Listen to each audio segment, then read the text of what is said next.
Hello বন্ধুরা, কেমন আছেন? আশা করি সবাই ভালো আছেন। আজকে আমি আপনাদের দেখাবো খুব সহজ পদ্ধতিতে একটা ব্রেড স্যান্ডউইচ। এটা সবাই বানাতে পারে, আমিও একটু বানালাম।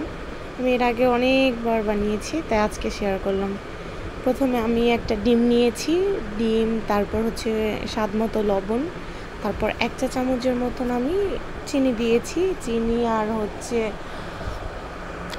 ডিমটাকে খুব ভালো করে আমি ম্যাশ করে নিয়েছি। তারপর গরুর দুধ দিয়ে দিয়েছিলাম।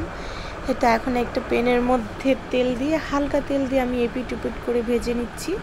এই যে যখন ব্রাউন কালার হয়ে যাবে তখন আমি উঠিয়ে যে নিয়ে নিব। আমি আরেকটা দেখাই দিচ্ছি। এই যে আমি সেই ফ্যাটানো ডিমটাকে রুটির সাথে ভালো করে মেখে এখন আমি ভেজে নিব।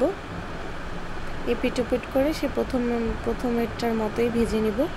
আমার ভিডিওগুলো যদি আপনাদের একটু ভালো লেগে থাকে তাহলে প্লিজ আমাকে একটা ফলো দিয়ে যাবেন আর কমেন্ট করে যাবেন কেমন হয়েছে। এই যে আমার সিম্পল একটা নাস্তা, এই যে আমি খেয়ে নিচ্ছি। সবাই ভালো থাকবেন, সুস্থ থাকবেন। আল্লাহ হাফেজ।